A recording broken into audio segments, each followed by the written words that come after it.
Hello, everyone. Today we have with us Aaron Haynes, CEO at Loganix. Aaron, thank you for making time today. I know you're not well, you're not your 100%, but I really appreciate your time.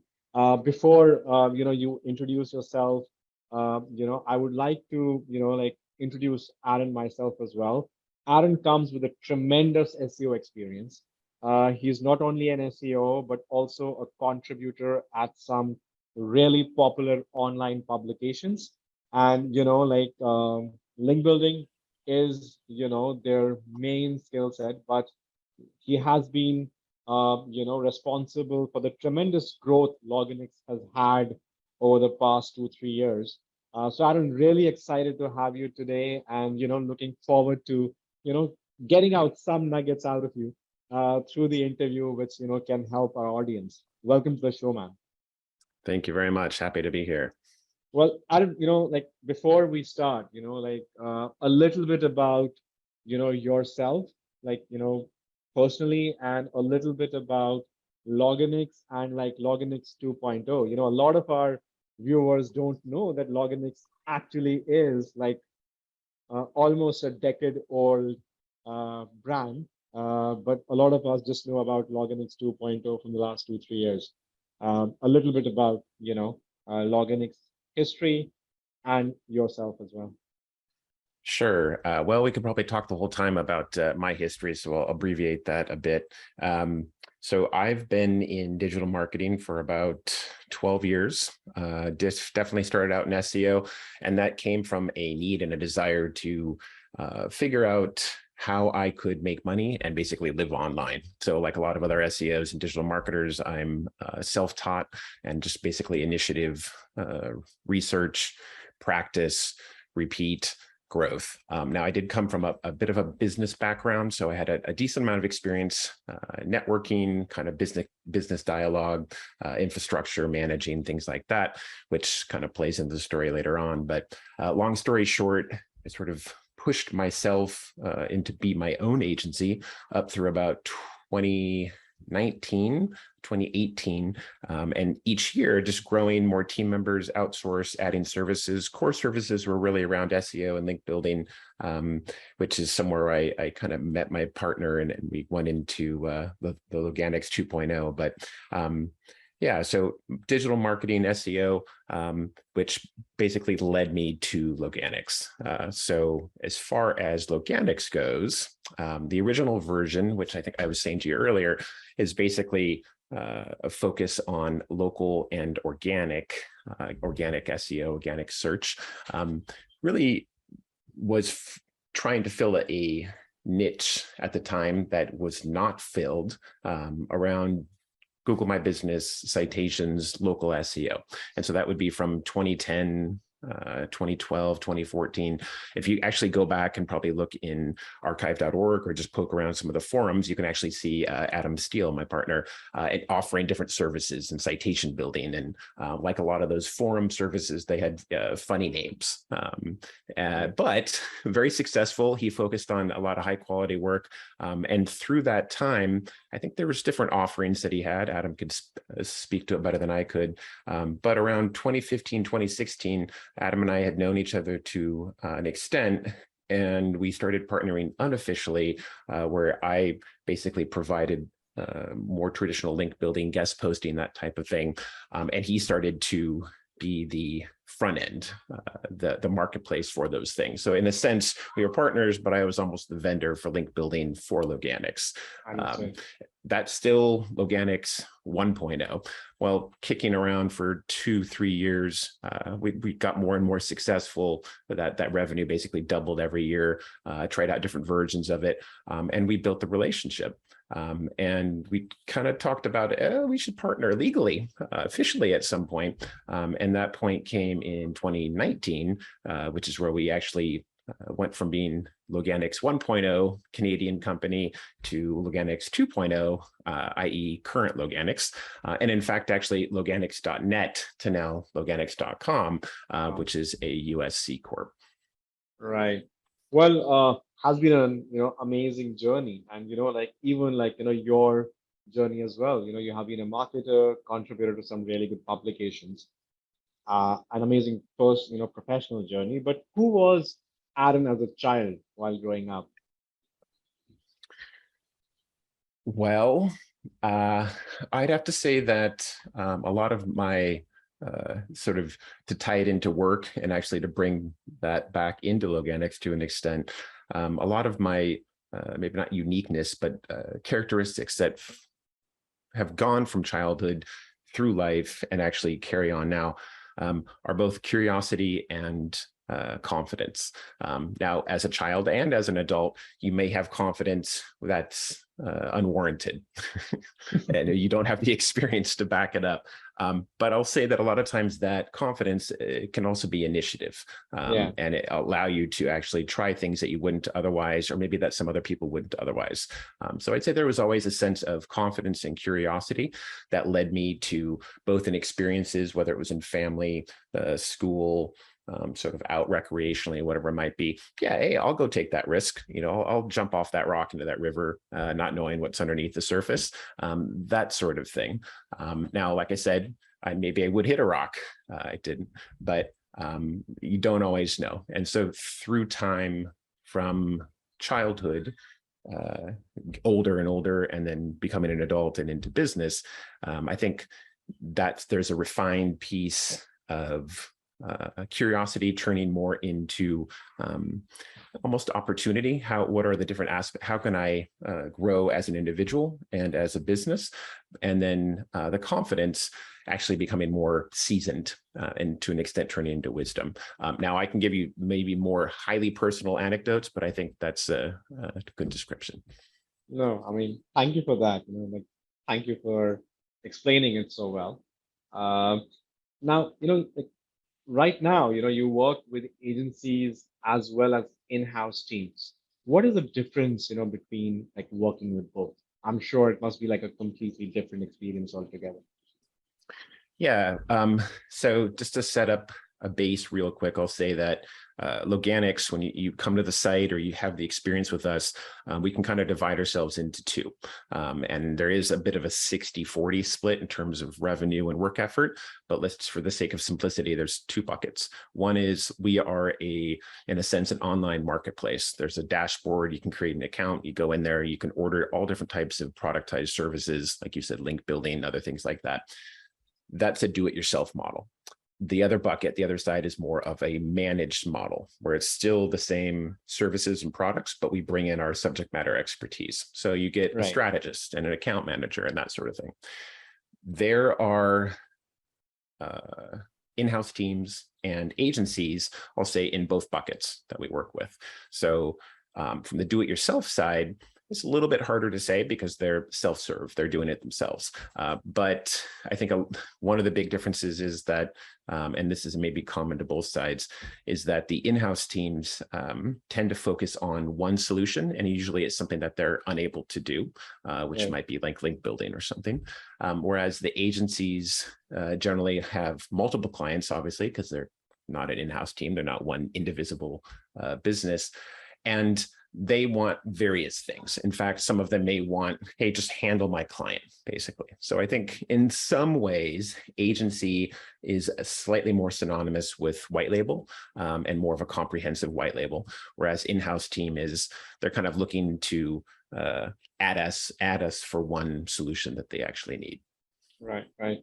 And when it comes to account management, right? I mean, like our niche is so like technical. So how is the team structured? Like, is the account manager like, just somebody like who is good at client relationships, client servicing, or like, and then like the expert separate, or would he be somebody who also is a strategist? Like, like what does the team structure look like? Yeah, well, and I think some of this is a work in progress for us where we've tried out different things. I'll say again, looking at those two different buckets, on the do-it-yourself side, the account manager is more of our support arm. So they're more generic across multiple different products just because we don't have the size where it warrants dedicated specialists in support by product. They can kind of cover all. So in that way, they're Loganix experts. And so they may or may not be support experts, but we're there to support the do-it-yourself kind of self-serve model. I think your question probably applies more to the managed side. And the answer there is that we definitely use subject matter experts. And so this is where that kind of evolution and question has come. We've said, okay, we need an account manager. And we've worked with so many different agencies. And so we have a lot of experience with very talented account managers who are maybe strictly within web design or strictly within, and they don't have the digital marketing expertise, but they're awesome account managers. Oh, hey, I want that level of responsibility, some aspect of project management, and that kind of client management piece. But when we've tried that or gone a little ways down the road with that, the lack of knowledge with SEO just doesn't back up sort of the foot we want to put forward as Loganix with the client. So really what we've done is said, let's find that SEO, that link builder, that paid ad specialist, who also has the gift for gab, account management, sales support, et cetera, and kind of marry the two, which is a bit of a unicorn. You put out an advertisement for a new SEO / account manager. It's a little bit harder to get that ball to fall in the hole. Very difficult.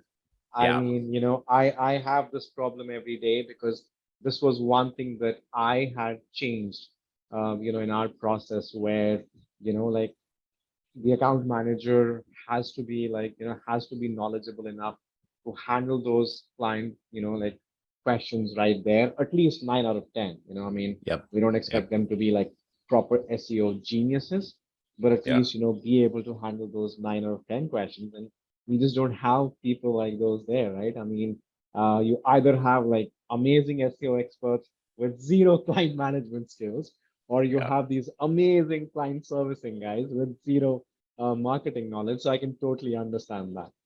Yep. And what is your like favorite, like hiring model? Like, is it LinkedIn ads? I mean, what is the hiring mantra you have? Yeah, we just in the last year have invested a decent amount in infrastructure in a number of different ways. And part of that is actually internally with HR, which is there's a number of caveats here, including the fact that the majority of our workers currently, including myself, are legally contractors and not employees. So there's a line there that we need to be differentiating between the relationship. Now, I'm going to push that aside for a second and say, that said, we still need hiring, onboarding, offboarding, documents, advertising to actually get those people.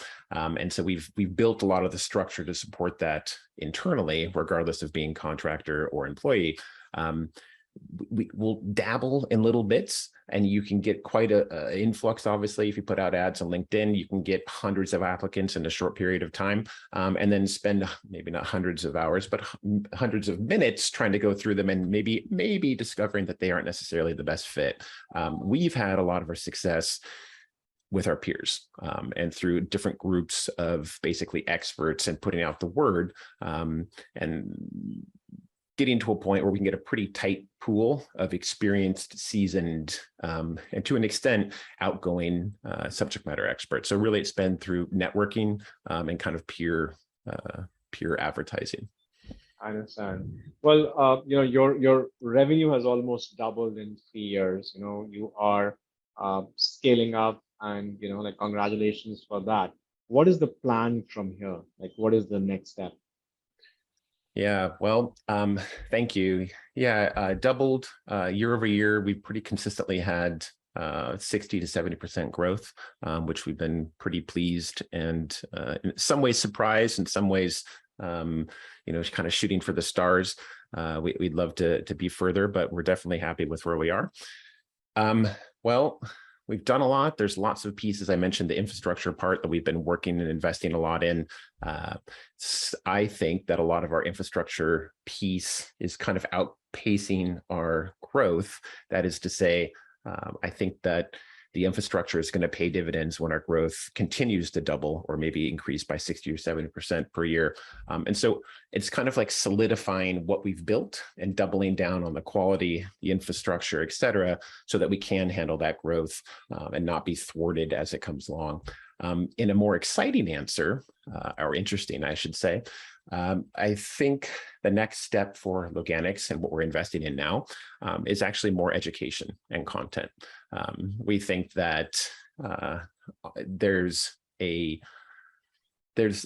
value in depth of service and expertise, but also in variety. There's a number of businesses that want to be able to find a lot of solutions under one roof and not necessarily have to grab their partners from different places. And that's been the case within services, as long as they're a quality service that we offer. But we also think that education and training potentially falls into that. So we've invested initially, I'll say somewhat heavily in that. So the next phase for Loganix, I think, really would be to add in that aspect, the training, the education, content, et cetera. So the education and training would be more of like just, like putting out good quality content out there, or formalizing it into maybe like a proper training courses and maybe having an LMS. More the latter. Yeah, okay. More the latter. The content marketing what is Loganix doing for advertising and marketing? We do a number of things. The heaviest thing you're doing a lot of content marketing. Yeah, I mean, yes, you're creating some really amazing guides out there. So that's what I asked. You already are doing that content marketing. Yeah. So I think this is separate. Yeah, this is like a proper training wing of Loganix. Yeah, definitely. Training, a lot of templates. Some of the services that we sell are productized in the sense where you can go and get keyword research, keyword gap analysis, content strategies. And instead of it being kind of a heavy service where you have to go and spend thousands of dollars and agree and contracts and blah, blah, blah, we've productized it where you can go and get your $249 deliverable. And yet it carries a wallop, gives you what you need, assuming you know how to use it. And so what we've done with some of the training and templates is basically how can those be done yourself? Instead of coming to Loganix repeatedly and spending $250, maybe I can go and spend $500, figure it out within a week, and then replicate that as much as I need to, and so that I can create those content strategies or those keyword research documents or whatever it might be. So we've tried to we're aiming towards taking a lot of our services and products and things that we don't even have productized yet, and building kind of like almost like a productized training around it so that people can use them themselves, learn how to do it and replicate that. I think eventually we'll go into actual SEO training and be more focused on top to bottom, A to Z, on-site, off-site analysis, et cetera. Right. You started off with link building, because that was your core skill set, and then branched out towards offering like complete SEO, even like now PPC and content, right? But still no design, I guess, because design is not there on the website, or are you offering that? No, we have in-house dev and design capabilities that we reserve for some of our managed clients. When I say capabilities, that does not mean we'll go and build them websites. It means that we're able to work within those elements for them on their sites. But no, web design is not a piece currently or in the future. That'd be part of our roadmap. Right. So what was the reason, behind branching out, like into, SEO, PPC, but no dev? Yeah, Adam and I envisioned this, and I was thinking about this a few different years ago. I thought it was so unique and we were going to be somewhat ahead of the curve. And now I look around and there's a number of agencies that actually, like you were saying earlier, have multiple service offerings within. So, hey, we're going to have this, we're going to have that. Nobody else has it. And we get there and you look around, there's a number of people on both shoulders. Well, a very quick backstory into that. When I had my business prior to Loganix 2.0, We did a lot of consulting in Fortune 500 enterprise level, and we'd get these bloated contracts where we'd be working with a large business. They didn't have any subject matter expertise whatsoever. In fact, they were sitting on SEO gold as far as I was concerned, but their sites weren't optimized. So we could go in and modify title tags and a few other things, and they would just make huge moves in the SERPs and gain lots of traffic, and we would be gods. Now, the contracts were bloated in the sense where, hey, let's get a 1,000-hour contract to modify titles and meta descriptions across 5 million pages. We have to do it algorithmically. And we have to go through all kinds of red tape and months of their internal process, et cetera. Somewhere in there, it felt, as much as I enjoyed and learned, it felt like trudging through mud. And what the idea and sort of vision I had at that point was, this is ridiculously unnecessary and burdensome. Let's come up with productized ways of doing a lot of these different things.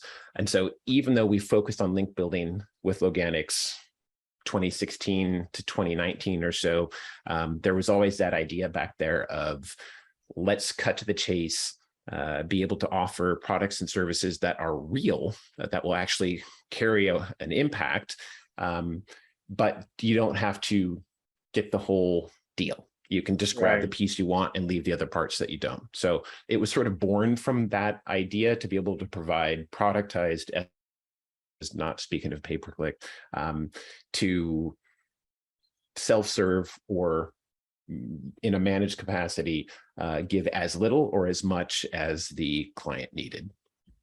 Right. And there's so much value, in focusing on a particular product or a niche, right? I mean, there is so much market out there, even like you said, just link building in itself or SEO in itself. But there's still like, a lot of, I mean, there are successful agencies that are offering everything out there, but, you still have this question of these, young entrepreneurs trying to create agencies out of, trying to create agencies that, whether we should, focus on a niche or a service, or actually just try to go out there and, reach out to like, multiple clients for multiple services. Yeah, 100%. And a lot of our client base are those agencies who are specializing within a particular vertical. Or obviously, when we have direct clients, they're in that specific vertical. That's something that we've kicked around a number of times, and some of our content marketing focuses on that.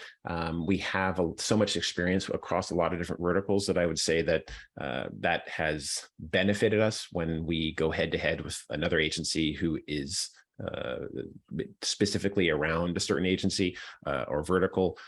Legal comes to mind just because there's so many different attorney agencies like that.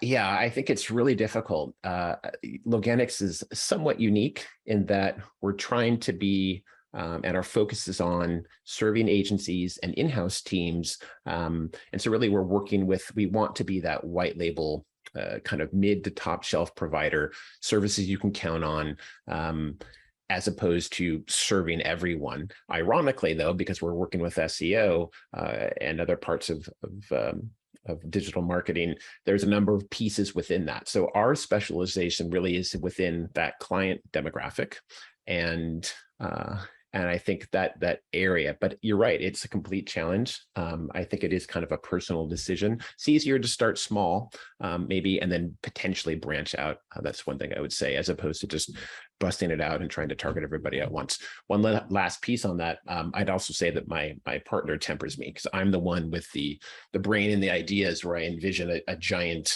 bulleted overview of all different types of services and offerings that we could do, and he kind of tempers me down, says one thing at a time. Right. A very good advice. One thing at a time. Yeah. Talking about link building, how have you seen link building change? I know, we can go on and on this topic, but still, Sure. like your take on the change. Yeah, well, it's funny because obviously it has changed in huge amounts of ways and quantity offerings. And in a lot of other ways, it hasn't changed at all. I think fundamentally, the sort of the point and the efficacy of links, and you accumulate them more. One description I've used in sales calls before is sort of like links are pouring salt into water. And at a certain point, you can't really necessarily notice the accumulation of it, but at a certain point, it crystallizes and you can actually see that impact, that salt in the water, and then you really start to move the needle on that. I think the biggest impact has obviously been around quality and relevance. The question is, how do we measure that? And everyone still measures that a little bit differently. So there still are people going after links that were maybe trying to be built 5-10 years ago, but now they're being done in a very relevant and qualitative way, where before it was sort of without any, it was more like carpet bombing. There wasn't a whole lot of focus or specificity in any of that. So if I had to generalize, I would say that the common denominator across link building really is that custom specificity. I need the metrics, I need the quality, I need the relevance, I need all these different criteria. That wasn't the case before. It was more like, I just need this type of link, that type of link, and I want a lot of them. Right, right. Now, since like you are that one business or agency, that kind of has productized link building also. Like, I mean, you can just go into your dashboard and buy, let's say, a guest post, buy, let's say, a link insert. Like, Yeah. what are the hottest link building types right now? I think same thing. To be more specific, people are, I mean, ideally, this is one of the challenges here is scale. How do you scale quality link building? Before, again, that wasn't an issue, scale. In fact, that was maybe the problem.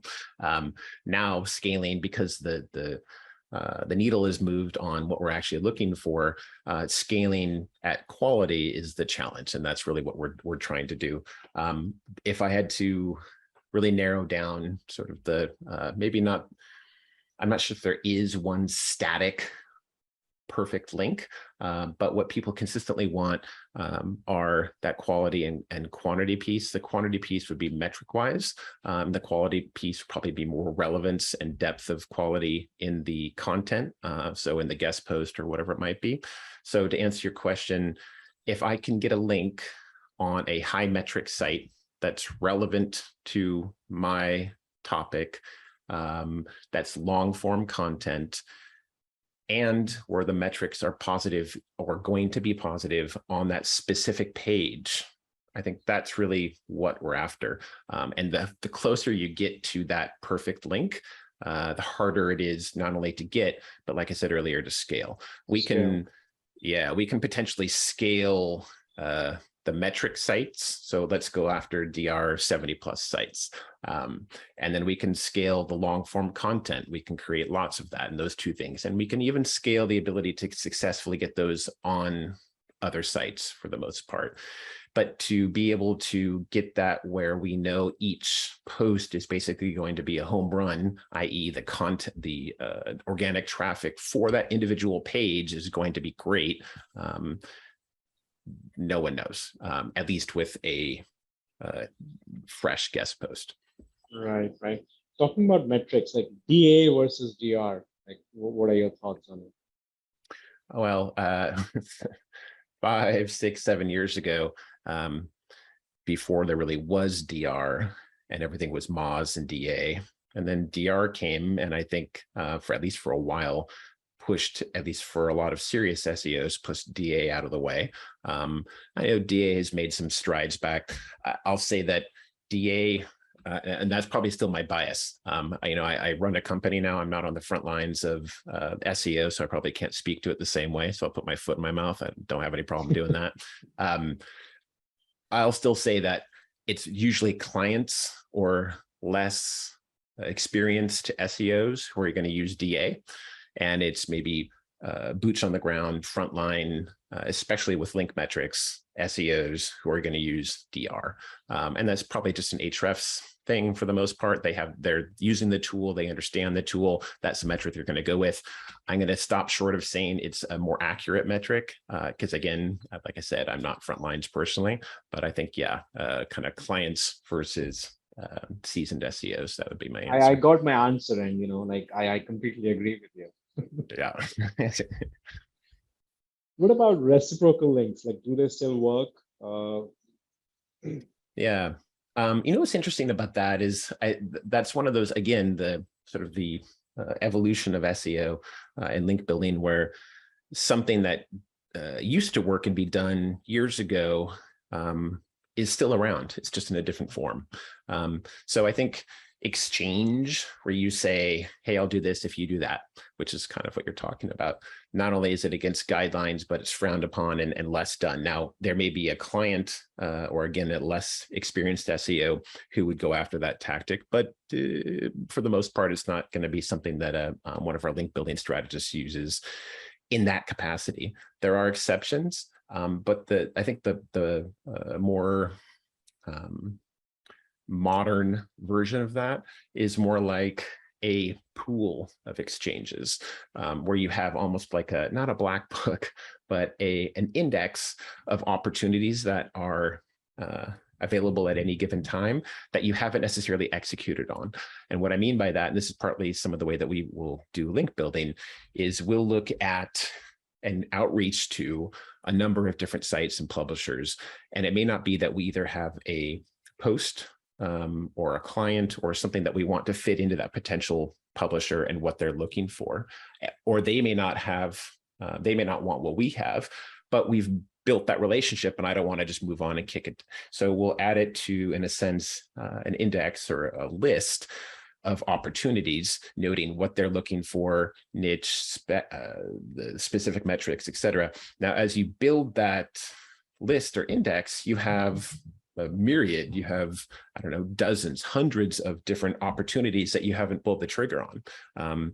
And what you can do, in a sense, then, is start to kind of put the puzzle together and draw lines and say, okay, this opportunity makes sense now that I have this opportunity, and this guy wants this over here. So instead of being reciprocal, it starts to be a multi-tiered, multifaceted exchange. So in that way, I think the reciprocity is less.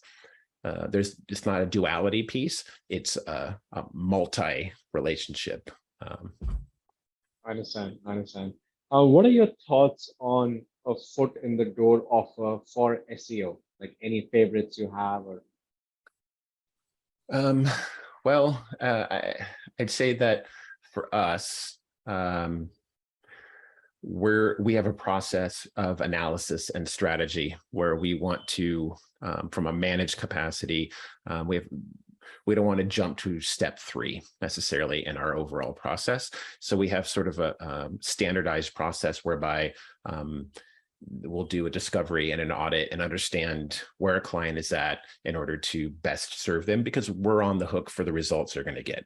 If they're the do-it-yourself model where they're just kind of ordering whatever they want in the dashboard, again, I think there's different marketing pieces built into our automation where there's, hey, you can become a member and get a discount here. And we have a ladder that leads into progressive opportunities for upsells and things like that. But on the managed side, it really, the fundamental piece really is about if I can tell you both metrically and kind of qualitatively where you're at and where your opportunities are in a fast, efficient, and cost-efficient way, it's going to be not 100%, but it's going to be very likely that I then can sell you or close you on the path to getting there. And that's where we've really focused is, hey, let's just do this quick discovery. It's going to take us basically a week or two. We're going to come back, walk you through step by step.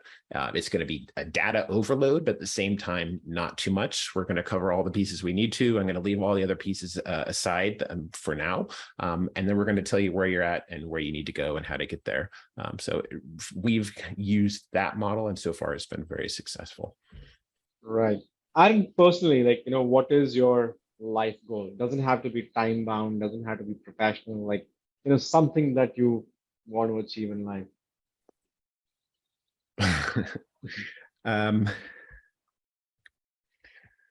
Well, I think almost everything business-wise for me is an extension or relates back to my personal life.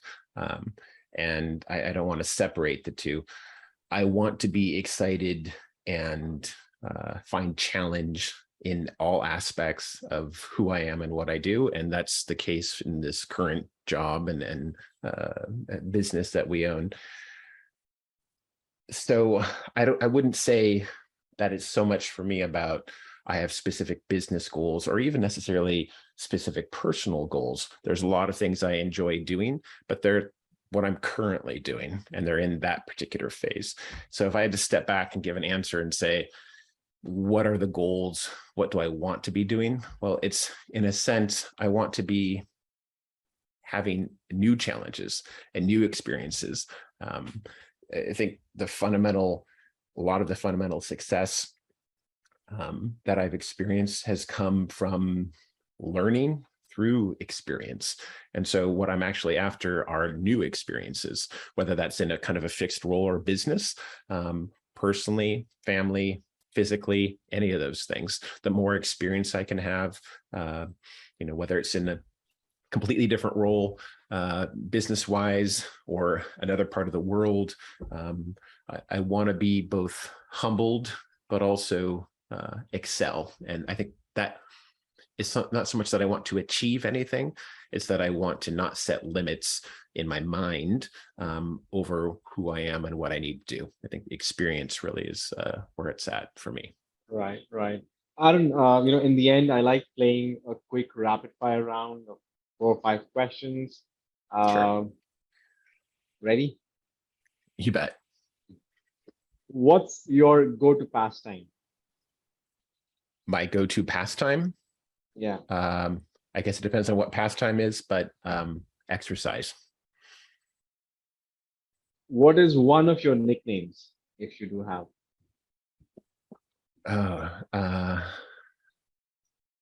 not sure. Let's see.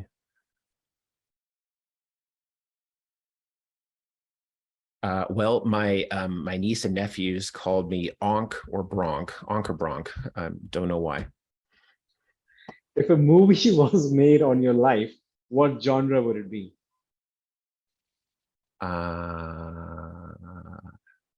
Well, it's somewhat of a niche, but I would say something within not so much drama, but more like philosophy, spiritual philosophy, something like that.